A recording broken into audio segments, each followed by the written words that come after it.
എല്ലാവർക്കും ലിഷ റെസിപ്പീസിലേക്ക് സ്വാഗതം. ആദ്യമേ തന്നെ ഞാൻ എല്ലാവർക്കും നല്ലൊരു ഓണം ആശംസിക്കുന്നു. അപ്പൊ ഞാനിവിടെ ഒരു മോരുകറിയാണ് നിങ്ങൾക്ക് വേണ്ടി തയ്യാറാക്കുന്നത്. അത് വളരെ സിമ്പിൾ ആയിട്ട് നമുക്ക് ചെയ്യാൻ പറ്റും. തേങ്ങ അരച്ചു ചേർത്താണ് സാധാരണ നമ്മൾ മോരുകറി ഉണ്ടാക്കുന്നത്. ഇതിന് നമ്മൾക്ക് തേങ്ങ വേണ്ട. തേങ്ങ അരയ്ക്കാതെ എങ്ങനെ മോരുകറി ഉണ്ടാക്കാം എന്ന് നമുക്ക് നോക്കാം. ഇതിനായിട്ട് ഞാൻ 1 കപ്പ് തൈരാണ് എടുത്തിരിക്കുക. 1.5 കപ്പ് തൈര് വരെ നമുക്ക് എടുക്കാം. ഇത് ഞാൻ മിക്സിയിൽ നന്നായിട്ട് ബ്ലെൻഡ് ചെയ്ത് എടുത്തതാണ്. മിക്സിയിൽ ബ്ലെൻഡ് ചെയ്യാതെ നമുക്ക് ഈ കറി ഉണ്ടാക്കാം. പിന്നെ ആവശ്യമായത് 1 ടീസ്പൂൺ ഉലുവ, 1 ടീസ്പൂൺ കടുക്, 2 വറ്റൽമുളക്, ടീസ്പൂൺ ജീരകം. ജീരകത്തിന്റെ ടേസ്റ്റ് കൂടുതൽ ഇഷ്ടമുള്ളവർക്ക് കൂടുതൽ ജീരകം എടുക്കാം. 1 ടീസ്പൂൺ വരെ എടുക്കാം. പിന്നെ ആവശ്യത്തിന് മഞ്ഞൾപ്പൊടി, ഒരു 5 അല്ലി വെളുത്തുള്ളി എടുത്തിട്ടുണ്ട്. അതുപോലെ ഒരു ഇടത്തരം കഷണം ഇഞ്ചി, പിന്നെ ആവശ്യത്തിന് ഉപ്പ്, കറിവേപ്പില. ഞാൻ എടുത്തു വെച്ചിരിക്കുന്ന ഈ ഇഞ്ചിയും വെളുത്തുള്ളി ചതച്ചാണ് നമ്മൾ എണ്ണയിലിട്ട് വഴറ്റിയെടുക്കുക. നമുക്കിനി ഇത് കുക്ക് ചെയ്യാം. അതിനായിട്ട് സ്റ്റവ് ഓണാക്കി ഞാൻ ഒരു ഹിൻഡാലിയത്തിന്റെ ഒരു ഉരുളി ഞാൻ സ്റ്റൗവിൽ വെച്ചിട്ടുണ്ട്. അതിലേക്ക് നമുക്ക് ആവശ്യത്തിന് ഓയിൽ ഒഴിച്ചു കൊടുക്കാം.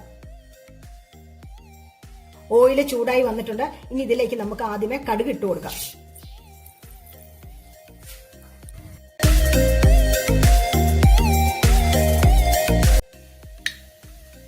കടുക് പൊട്ടിക്കഴിഞ്ഞു. ഇനി നമുക്ക് ഉലുവ ഇടാം അതിലേക്ക്.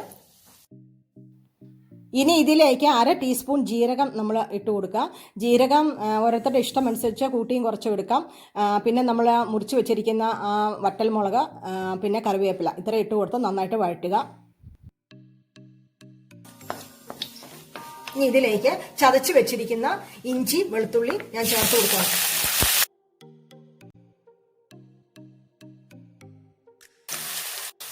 എല്ലാം കൂടെ നന്നായിട്ടൊന്ന് വഴറ്റിയെടുക്കണം. ഏകദേശം ആയി വന്നിട്ടുണ്ട്.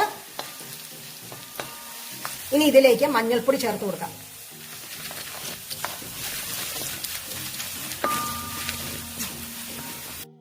ഇനി തൈരിലേക്ക് ഞാൻ ഉപ്പ് ചേർത്ത് കൊടുക്കുകയാണ്. ആദ്യമേ തന്നെ തൈരിലേക്ക് ഉപ്പ് ചേർത്ത് ഇളക്കി യോജിപ്പിച്ചതിന് ശേഷമാണ് ഞാൻ ഈ കൂട്ടിലേക്ക് ചേർക്കുക. കാരണം ചൂടായിക്കൊണ്ടിരിക്കുന്ന സമയത്ത് നമ്മൾ ഉപ്പ് ചേർത്താൽ തൈര് പിരിഞ്ഞു പോകാൻ സാധ്യതയുണ്ട്. അതുകൊണ്ട് ആദ്യമേ തന്നെ ഞാൻ ഉപ്പ് ചേർത്ത് ഇളക്കി യോജിപ്പിച്ചതിന് ശേഷമാണ് ഇതിലേക്ക് ഞാൻ ഒഴിക്കുക. തൈര് ചേർത്തതിന് ശേഷം നമ്മൾ കൈ വിടാതെ തുടരെ ഇളക്കിക്കൊണ്ടിരിക്കണം. അല്ലെങ്കിൽ പിരിഞ്ഞു പോകാൻ സാധ്യതയുണ്ട്. തിള വരുന്നോടം വരെ തുടരെ ഇളക്കിക്കൊണ്ടിരിക്കണം. ഞാൻ ഒരു 1/2 കപ്പ് വെള്ളം കൂടെ ചേർത്ത് കൊടുക്കുന്നുണ്ട്. നമ്മുടെ തൈരിൻ്റെ കട്ടി അനുസരിച്ച് നമുക്ക് ആവശ്യത്തിന് വെള്ളം ചേർത്ത് കൊടുക്കാം.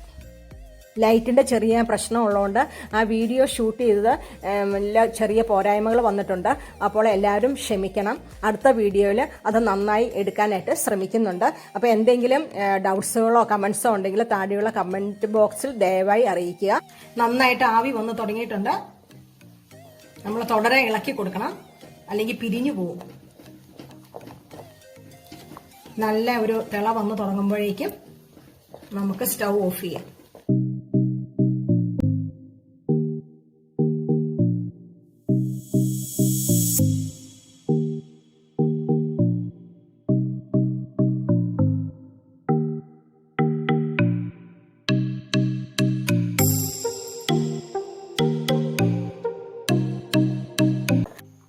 ഉപ്പ് പോരായ്കയുണ്ടെങ്കിൽ നമ്മൾ ഈ കറി ചൂടാറിയതിന് ശേഷം മാത്രമേ വീണ്ടും ഉപ്പ് ചേർക്കാവുള്ളൂ.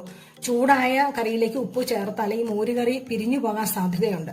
അപ്പം നമ്മൾ ടേസ്റ്റ് ചെയ്ത് നോക്കിയിട്ട് പിന്നെ ഉപ്പ് വേണമെന്നുണ്ടെങ്കിൽ ആറിയതിനു ശേഷം നമുക്ക് ഉപ്പ് ചേർത്ത് കൊടുക്കാം. നല്ല കട്ട തൈരാണ് ഏറ്റവും നല്ല. ഞാൻ കട്ട തൈരാണ് ഞാൻ ഇതിനെടുത്തേക്കുന്നത്. ആ കട്ട തൈര് നന്നായിട്ട് മിക്സിയിൽ ഉടച്ചെടുത്തതാണ്. നമ്മുടെ ഈസി മോരുകറി റെഡി ആയിട്ടുണ്ട്. എല്ലാവരും ട്രൈ ചെയ്യുക, ലൈക്ക് ചെയ്യുക, ഷെയർ ചെയ്യുക, സബ്സ്ക്രൈബ് ചെയ്യുക, ബെല്ലൈക്കണിൽ കൂടി പ്രസ് ചെയ്യുക. അടുത്ത വീഡിയോയിൽ പുതിയ റെസിപ്പിയുമായിട്ട് വീണ്ടും കാണും വരെ എല്ലാവർക്കും നന്ദി.